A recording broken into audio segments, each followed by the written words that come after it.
तो आज मैं तुमसे चर्चा करूंगा एमपी पुलिस जो 2023 का जो फिजिकल है, जिसमें रनिंग है, गोला है, लॉन्ग जंप है, उसकी तैयारी कैसे करनी चाहिए वो मैं आपसे बात करूंगा। अभी मैं सिर्फ और सिर्फ रनिंग के बारे में बात करूंगा, क्योंकि तुमको पता है, जैसे मैं अपने बारे में बता दूं कि जैसे मैं 2018 का फिजिकल डिस्क्वालीफाई था, यानी रनिंग में अच्छे से नहीं कर पाया था। तो मेरी क्या गलतियां रही थी, वो गलतियां आप ना दोहराएं, इसीलिए मैं ये वीडियो बनाकर लाया हूँ।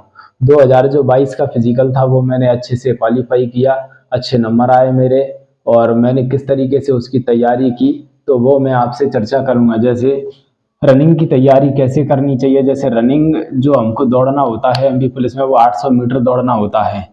जैसे इसको अगर तुम 2:30 से 2:35 तक लेके आते हो अपनी, तो आप बहुत अच्छे धावक हैं, क्योंकि मुझे पता है वहां पे कैसे कैसे धावक आते हैं, कितना तक नंबर लाते हैं। जो लोग बोलते हैं कि मेरी 2:15 में आई, 2:20 में आई, वो बहुत सारे लोग झूठ भी बोलते हैं, क्योंकि मैंने अपनी आंखों से देखा है, मेरे साथ दौड़ते थे। तो एक्चुअल में तुम्हें कितना लाना चाहिए, तुम बहुत अच्छे कर जाओगे अगर तुम 2:30 तक ला रहे हो, और 2:30 से 2:35 के बीच में। और जो लोग 2:30 से नीचे ले आते हैं, उनके लिए तो मैं कहूँ तो बहुत अच्छा है, बहुत अच्छा उसका रनिंग है। ठीक है, तो इतना आप लाते हैं तो बहुत अच्छे हैं। दूसरी चीज, जैसे तुमको फिजिकल की जो तैयारी करने वाले दो प्रकार के बच्चे मिल जाते हैं। एक मिल जाते हैं सेल्फ वाले, जो खुद से करते हैं, दूसरे होते हैं कोच के अंडर वाले। तो सेल्फ वाले होते हैं ना, ये खुद से ही करेंगे, और उसके बाद इनको क्या है, बाहर का कंपटीशन का पता नहीं होता है कि हमारा जो प्रतिद्वंदी है वो किस स्पीड से दौड़ रहा है और हमको किस स्पीड से काम करना चाहिए।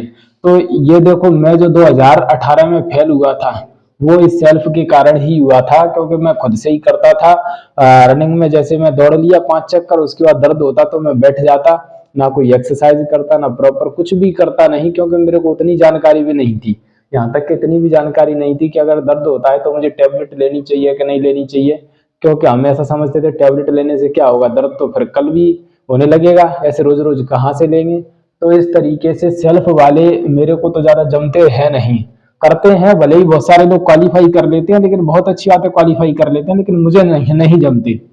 जो कोच के अंडर काम करते हैं उनको काफी बेनिफिट मिल जाते हैं। जैसे कोच प्रॉपर तो एक्सरसाइज करा देता है उन्हें, ठीक है, क्योंकि रनिंग के बाद एक्सरसाइज हो जाती है। ऊपर से सुबह शाम, देखो यहाँ तुम अपने दिमाग से काम करते हो, यहाँ कोच के दिमाग से काम करते हो। तो सुबह शाम बुला लेता है वो, 4 से 5 किलोमीटर या 5 से 10 किलोमीटर तक तुमको दौड़ा देता है। उसके बाद हफ्ता में तुम्हारी टाइमिंग होती रहती है, तो उससे क्या है, तुम अपने आप को परखते रहोगे। इससे क्या होता है कि तुमको कंपटीशन का पता होता है। जैसे कोच के अंडर मान के चलो 100 लोग, 200 लोग हैं, अब 200 में से तुम एक व्यक्ति हो जो आपके दौड़ने में, आपके मान के चलो 10वें नंबर पे आए टाइमिंग में, तो इससे आपके बारे में पता चला कि नहीं कि आप बहुत अच्छे धावक हैं, यानी 200 में अपना स्थान 10वां पाया तुमने, तो इससे यही पता चलता है कि आप बहुत अच्छे धावक हैं। ठीक है, यहाँ पे जो अच्छे हैं ना, तो वो वहाँ फिजिकल ग्राउंड में जाते हैं, वहां पे भी बहुत अच्छे ही होते हैं। ठीक है, ऐसा होता है। उसके बाद एक्सरसाइज सुबह शाम बुलाएंगे, उसके बाद हफ्ता में टाइमिंग होगी, उसके बाद तुम्हारा कंपटीशन बना रहेगा लोगों के बीच। ठीक है, सबसे बड़ी बात है ये कंपटीशन बना रहना, इससे क्या है, तुम अपने आप को परखते रहोगे। देखिए, हमारा जो तीसरा पॉइंट है वो है कि हम जो 800 मीटर का चक्कर लगाते हैं वो हमको कैसे लगाना चाहिए। तो देखो, ये 800 मीटर का चक्कर लगाना कोई बड़ी बात नहीं होती, 2 ही चक्कर मारने होते हैं इसके फटाक से, यानी 2.5 मिनट दौड़ना है बस। ठीक है, 1 चक्कर दिया, 2 चक्कर दिया, तो अपने दिमाग में भ्रम ना पाले कि पहले धीरे दौड़ेंगे, फिर हम फास्ट करेंगे, फिर धीरे दौड़ेंगे, फिर फास्ट करेंगे। ऐसा नहीं करना चाहिए, ये तृतीया नंदन का।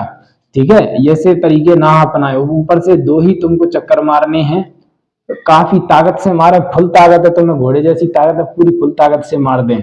और जैसे जब डेली प्रैक्टिस करते हो ना इसकी, तो कम से कम 4 चक्कर तुम नॉन स्टॉप मारा करो फुल ताकत से। अभी तो देखो फिजिकल ग्राउंड में गए नहीं तुम फिजिकल देने के लिए, लेकिन जब ग्राउंड में जाते हो तो अपने जो 4 चक्कर की प्रैक्टिस तो ऐसा किया करो कि फुल स्पीड में 4 चक्कर मारो। उससे क्या होता है, जब 2 चक्कर दोगे ना तुम, तो तुमको पता भी नहीं चलेगा कि 2 चक्कर तुम्हारे कब हो गए हैं।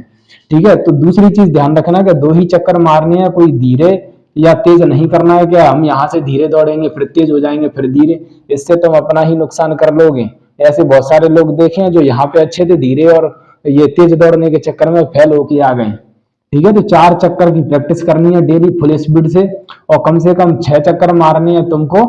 कैसे मारने हैं, जैसे वार्म अप करते हैं धीरे धीरे धीरे धीरे 6 चक्कर, उसके बाद गर्म हो जाए, तुम वार्म अप हो जाए तो तुम 4 चक्कर फुल स्पीड से मारा करो अच्छे से, फिर उसके बाद 2 चक्कर वार्म अप के मार दिया करो, उसके बाद एक्सरसाइज चालू किया करो। तो 6 4 10 2 12 चक्कर हो जाएंगे आराम से, तुम फिजिकल गारंटी है मेरी क्वालिफाई कर जाओगे। और दूसरी चीज, अगर तुम्हें दर्द वर्द बैठ जाता है तो क्या टैबलेट लेनी चाहिए वो सब मैं बता दूंगा, अगर आप कमेंट करके बता दोगे तो।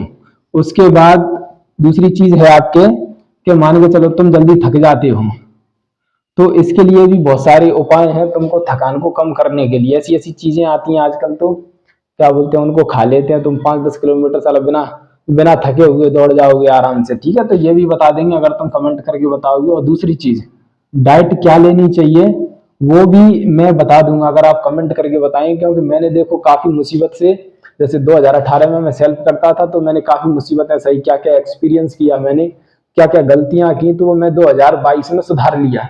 उसके अंडर था, मैं सारी चीजें मैंने सुधार ली, और क्या क्या चीजें मैंने ली, कैसे फिजिकल की तैयारी की, अगर आप कमेंट करके बताएंगे और आप, तो मैं बता दूंगा।